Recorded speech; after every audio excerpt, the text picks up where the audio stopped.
Tom, did I hear that at least one of the bodies in Harrisburg, the House did approve Yes. the budget? And the Senate side is supposed to reconvene next week.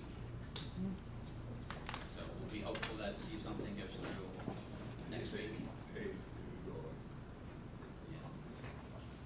Perfect. We will wait anxiously to hear, and if you're not already, start contacting Mr. Mal and Mr. Mastriano. All right, and for a special athletics update, Dr. Becker.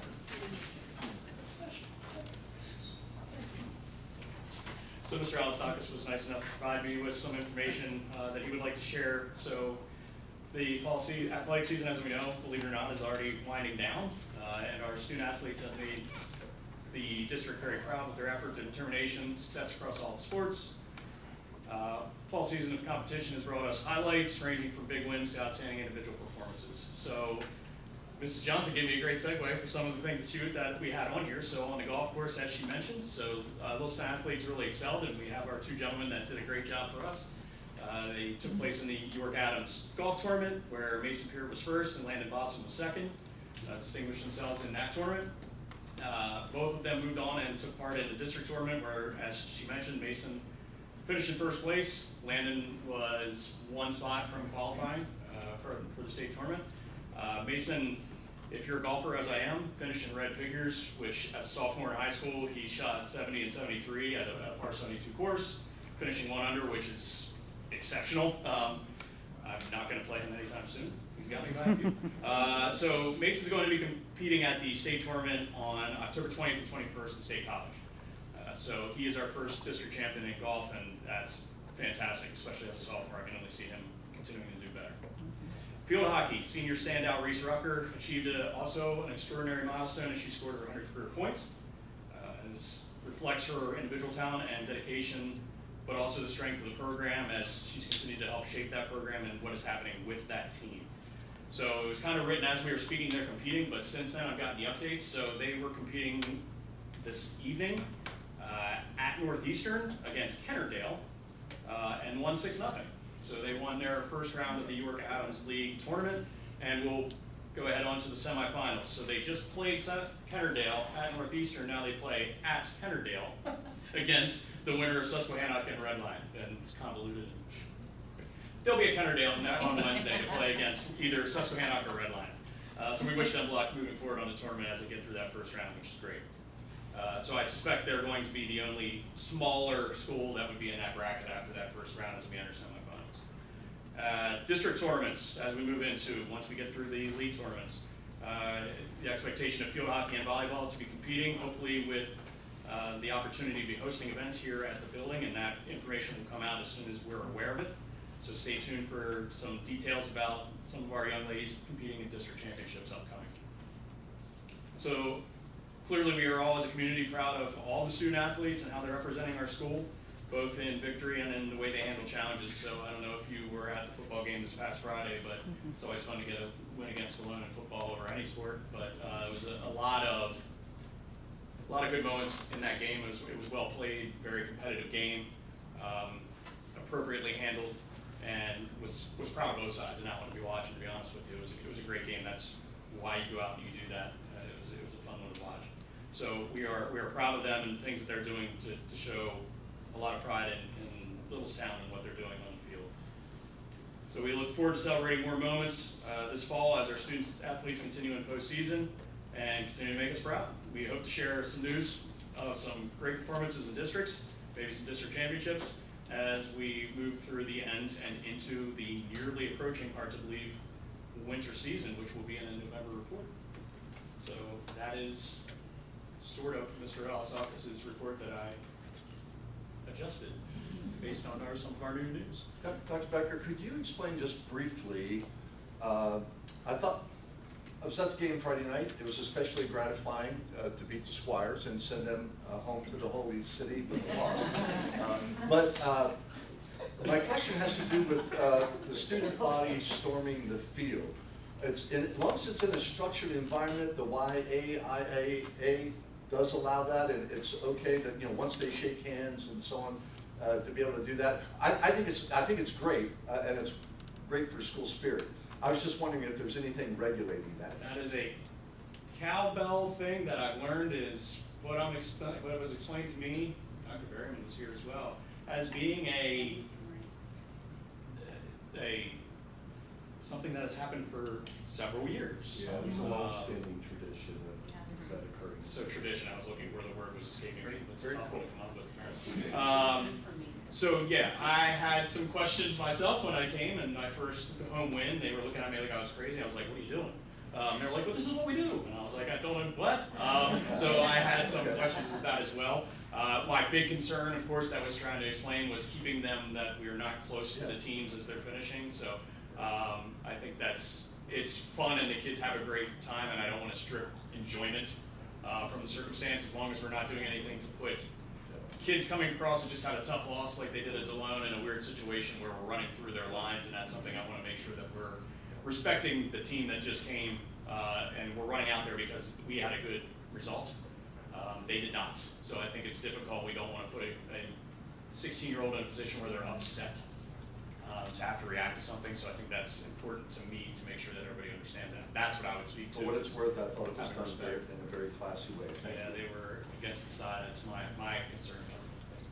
I don't want to take away tradition and fun either. So that's balancing the two. Any other questions for fill-in AD Dr. Becker? All right, thank you very much for providing the report of Jeff's absence. On to the regular meeting draft agenda. Steve? Okay. Yes. Oh, start the minutes before that, Nick? You have questions about the minutes? No, I have huge issues with the minutes. Did you send anything to I Carrie? won't do that, that's deliberating, we do that in public meeting. That's not the. It is deliberating because we're having back and forth. Because as Carl said, everybody on the board has to decide, we can't deliberate outside of public. So it'd be best if we do it in a public meeting. We are deliberating when we speak on emails. Yes, we are. It has been the previous request to send those to Carrie so that she can make And then adjustments. the board was supposed to approve them, that's deliberating. But, just hold on, we'll ask Dave. If you have suggested edits to the minutes, my understanding of the process that was discussed was you would send them to Ms. Mummer ahead of time so she at least had them and could consider them, and didn't have to work with them during the meeting here. But of course, I mean, that's an email between you and one individual, it's not a quorum of the board, and I don't think any deliberations would occur, but also we would then discuss them here in public and deliberate. That's my understanding of the process that I think we've discussed, just to make this more efficient when we review the draft minutes. But the thing is, theoretically, if you send them to her ahead of time, some of these issues could be resolved so that we don't have to have Well, the part, and I agree with you, Nick, but here was the part I had a problem with. Originally when, and I hate to say that, old board member Carl Thompson said this, he said that we were all going to decide as a board whether we were going to change it now outside of the meeting, and I'm like, no, we can't do that. So that's why I bring them up in the meeting, because even if I do send them to her, and let's say you don't want to change it or you don't want to change it, then it becomes deliberation. Then we have to still carry it to the meeting anyway and talk about it. So we best off just talk about it in the meeting. That way because it's a workshop, decide we're going to change them in the meeting, because we're going to do it anyway. That's my whole point. We're going to discuss it, and discuss it right here. I mean, if there's not a quorum of the board, it's not deliberations. I think if there are minor typos or things that Ms. Mummer could work on in between, that's not the board deciding. It's not a deliberation unless it's a quorum of the board, and the board's not deciding it until the next public meeting. But I guess if you have concerns with the draft minutes as presented, now's the time to hear it. I thought we had talked before about sending those ahead of time to the. Well, Dave's just saying if it's not typos and stuff, if he's got issues, Right. certain things that he can speak of, so, Yeah. go ahead, Dwayne. well, Don, did you have a? I did have my hand up, but that's okay, I'll wait. Go ahead. You have, Oh, it was wait, yours. Dwayne, all I'm right. recognizing Don. What's the final answer? Can I talk? Yeah. Okay, just checking. So I have a couple questions, and I'll apologize in advance, because this is my first round with this particular board. The financial presentation is on the minutes for October 7th, I believe it was. But that was actually in a full public meeting, under FP&S, is that it? Finance, property, and supply. Okay, there you go. And so those documents should be public, at least by now, because the meeting's already happened. Yeah, but once the minutes are approved, they will be. We have to vote on it We first. can, we have to vote that they're accurate before we So can you make them vote on, public. not on the minutes, the actual documents of the meeting. So in other words, like, I don't wanna pick on Mr. Schovaker, so please don't take this personally, I'm just gonna use that as an example, because that's what I'm talking about. So his presentation, it was very good, but the public can't access those documents, even if they come to the meeting, and even after the meeting is over. Now, I'm not talking about the minutes of the meeting, the actual documents of the meeting. Are you following me? I am. Okay. You mean the finance, property, and supply, agenda? Not the agenda You're at all. talking about the ones that are with the minutes. No minutes. So your question is about why the finance committee presentation wasn't linked. Well, I'm It is just, not accessible now. I'm almost there with you. We're working, we're doing good, okay? So my question is, why do we, as a board, not allow what I consider public documents? Because the meeting has already happened by this point. These are not minutes. These are documents that the committee meeting has already had, the Like this meeting has gone slide on. presentation. Right, but you can't access them. Right, that's, I'm just trying to Okay, narrow okay, us we're down good, to the we're same good, we're document good, we're talking we're good, about. we're So good, you're yeah. asking about, Yeah. because that's a link to the minutes, and so when the minutes are approved, that link will be there. But typically, the practice has been that presentation gets linked to the agenda. Is there a reason why that wasn't this month? It wasn't finalized. Yeah, it's Okay. still a work in progress until about 4 PM at the 5 PM meeting. Okay. So I Okay, just so think that's that not for the only- general practice, I think that going forward, we'll aim to make our best effort to have that linked 24 hours ahead. Okay, but that would be great. Thank you, by the way, thank you. But that's not the only one, unfortunately. Then the academic excellence plan that was also in a separate meeting, in the CNI meeting, the curriculum instruction meeting, sorry. CCP, Yeah. okay, there you go. That one was not accessible either. So what I'm trying to say, in, I guess, a roundabout way, is public documents, excuse me, can I finish? Just 1 second, just give me 1 second. I'm not talking to you, I'm Oh, looking okay, here. Yeah. okay, sorry. So what I'm trying to say is public documents that, not minutes and not agendas, these are actual documents from staff, I guess you could say it's from staff, right? That have been presented to the two different committees, and those meetings have already passed. It's not like they haven't happened yet. Those documents are not accessible to the public. Well, sometimes documents change based on what we've discussed in the minutes sometimes, in the meeting sometimes, and until they're approved.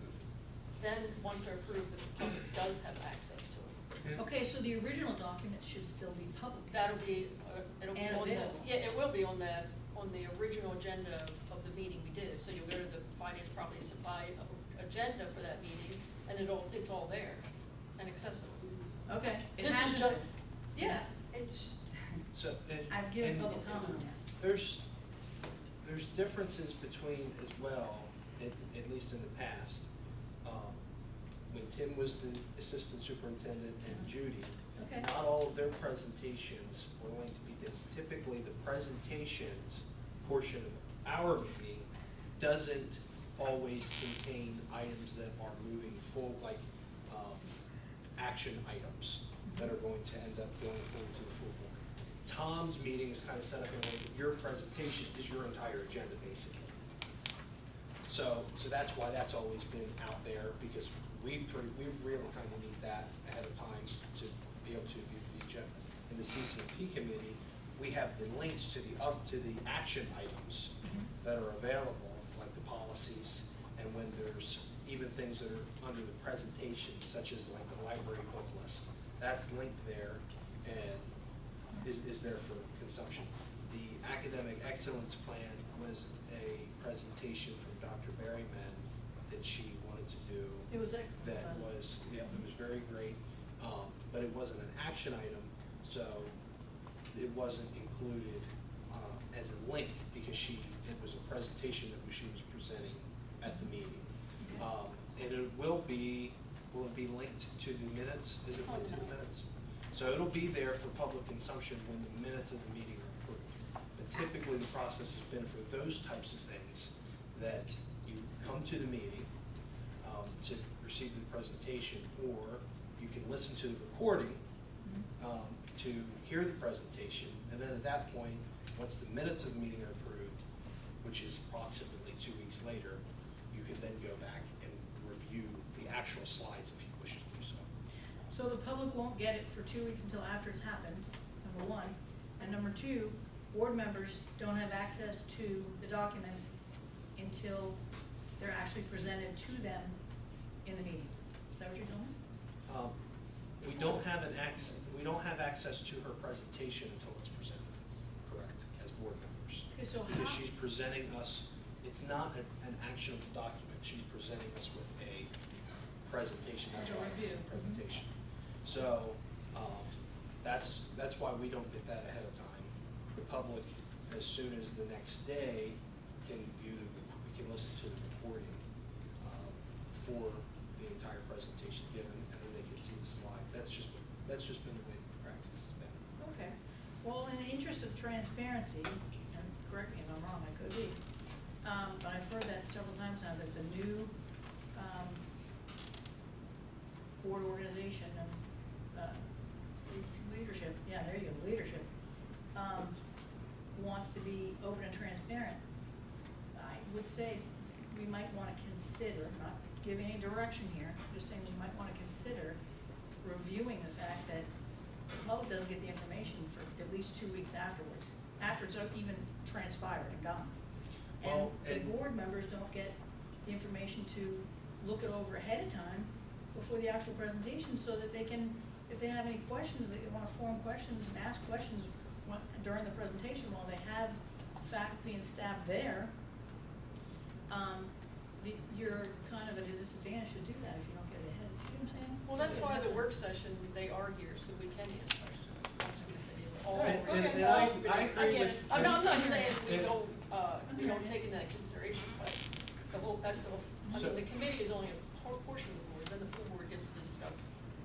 And I've conceded the point on the finance, and we're gonna address that going forward, but like like if a staff member comes to a presentation, like all of our presentations we had here tonight, we're not receiving what they're going to tell us prior to them making the presentation. Because really, Judy didn't have to put a slideshow together to do her presentation. It could have been a totally oral presentation. So a presentation is presented at the board meeting. We don't necessarily get the predisposal to that. And just to Tom's effort when he said it was a draft until almost the end of the day. And so, the information that you put out to the public has to be true, accurate, and contextual.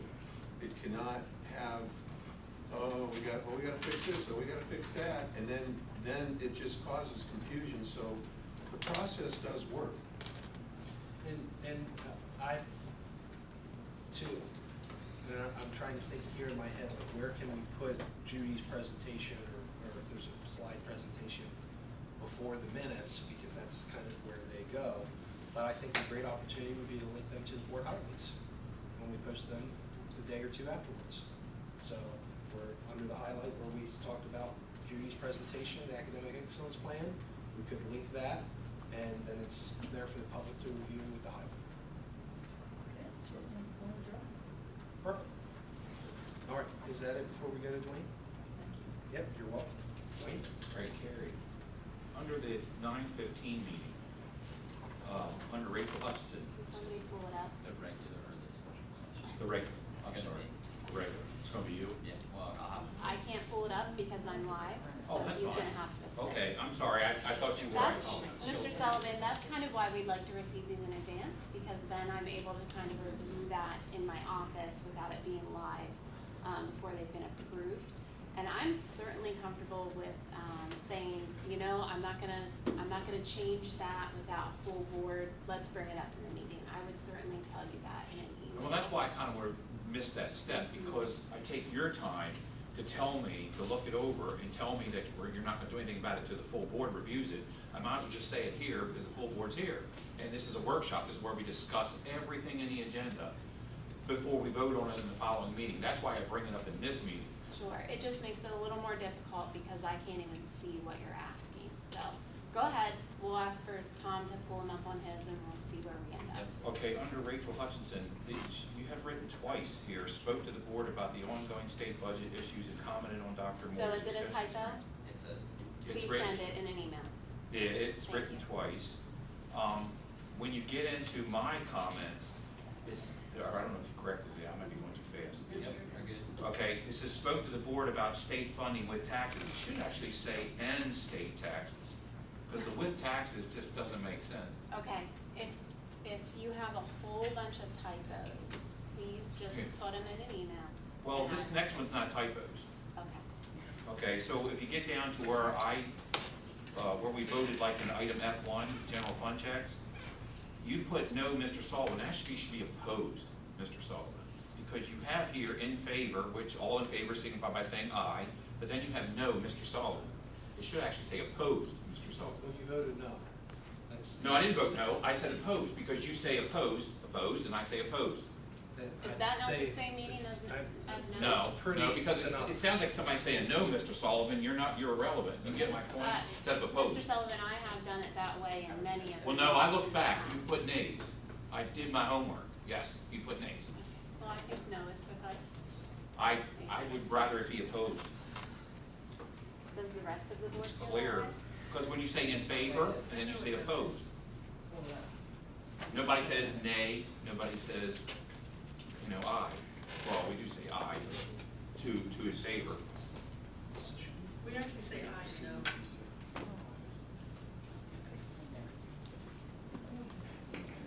Does your rules of order say opposed? Yeah, there was, I had 4, How's this spoken? and then there was, Just all the no vote. yeah, all of those for me, there's 4. And you have 1 under Yeah, adjournment. but that's, too. I mean, we all usually say aye, no. That's literally what we say. When you document a Sorry. meeting, we'll go right through it. For sure. What if I made a suggestion that if the corrections to the minutes does not change the meaning of the vote or the context or whatever, if it's just minor, a misspelling or something was written twice or whatever, but if it doesn't change the context of the meaning, please get that to Carrie in advance so we can take care of that. If it's something that is a substantial change to the meaning of what was done, then that would be more appropriate to bring up here. Does that make sense? Yeah, well, that's why I have a substantial change next. Okay. Under the Finance Property Committee Supply Meeting, it's October 7, 2025. Under Stephen Yerger, if you look down between the Pledge of Allegiance and public comment, there was no acknowledgement that Steve Yerger gave of why we had an executive session on September 15th. That would be a significant suggestion. Thank you for that. So Yeah, I know his it's exact not- words because it's on video, but my point is, I looked at it, there's nothing, no acknowledgement there. Another thing I would like to say, while we're on that subject of why Stephen said what he said, information regarding potential claims against the district, consult with, I disagree with that because to me, that executive session was to attack me. It wasn't about any of this. I don't think I would have had that information too. No, you did. I'm not saying you, but I'm disputing the statement that Steve made in the FPNS meeting because it was to attack me, which needs to stop. Hold on a second. It was. And I got up to leave. All right, I'm reclaiming the floor. You didn't leave until the conclusion of the executive. No, I session. got up to leave. You did not leave till the conclusion. However, I would caution you from. Nothing was said. From going into content Didn't. of things that were said in Didn't. the executive session. Didn't. Well. Didn't. you- attacking me is not executive We're session. both not gonna talk at the same time. I'm gonna talk and you're gonna listen and I'll let you talk. So, I'm gonna caution you there. The executive session announcement that Steve read will be added to the minutes. I'm sure. And I would once again state that these types of change, like I think just about every change that's been proposed could have been taken care of before this meeting and we wouldn't have had to have wasted this. If you're insisting on doing that, then go ahead.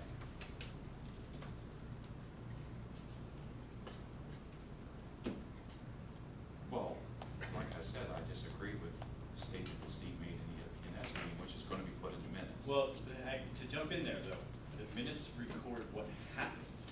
If that was the statement that was made, that's the statement that goes in the minutes, because that's what Right, happened. correct. Yes. I agree. So at the next meeting, when those minutes come up, you could say, you could either vote no, or you Correct. could say, I want it reflected in this meeting's minutes that I disagree with the way Okay.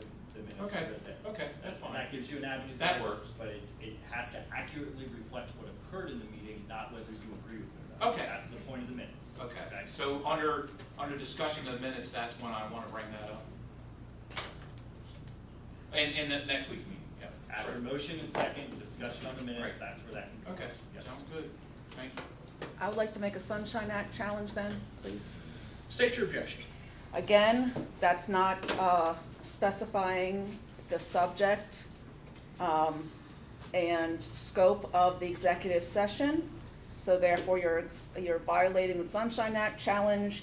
It's not specific to say, of the subject, to say potential legal, that's actions. That's no different than just saying legal actions. That's why I challenged it before you went into executive session that night, and now coming back, and the solicitor said that he would at the next meeting, we would hear the scope of that, of what was discussed at the agenda, at the executive session, and we still have not heard a specific scope. And actually, you know, if Mr. Sullivan's assertion is that that's not even what was discussed. Wasn't a pending legal action, it was. Give us Mr. Sullivan's assertion, just give us Okay, what wait, section of the can Sunshine I, Act you violated. that same, the list of 8 reasons why you can have an executive session does not include to discuss the behavior of a board member. So. That is not one of the 8 listed reasons that are valid for executive session. That's part of my challenge. The other challenge was that we cannot speak at the same time, so I'll wait till y'all are finished. Finish your objection, please. Thank you. It wasn't one of the 8 reasons provided in the Sunshine Act if it's to go after board members' behavior. 1. 2, that you still did not specify the scope of the legal discussions that you were having. You just gave you went from saying for legal discussion to pending legal discussion.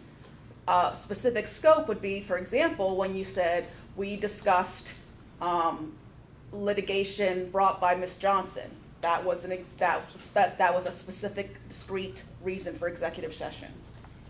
Thank you. Okay, the objection will be noted in this evening's minutes. First of all, the time for that objection would have been during the meeting where the executive session announcement was made, not tonight. I did. However, No, when Steve read it. however, before us tonight, this is just a review of upcoming agenda items. We are not taking action under this, so we can resolve this by saying we will take it under advisement and review the minutes again before these minutes are up for vote at next week's meeting. Okay, then I'd like to make another Sunshine Act challenge which says I can object State your objection. I can object at any time to a perceived violation of the Sunshine Act challenge, whether it was last week, whether I happened to be in the room or not. What if I wasn't in the room or not when you promised he was going to read the thing? It doesn't matter. Yes. Perceived you are within correct. 30 days. Ms. Johnson, you are correct that you may object, and we're required to acknowledge the objection, record it in the minutes, rule on the objection, and if it's not impermissible under the law, we can move on after recognizing and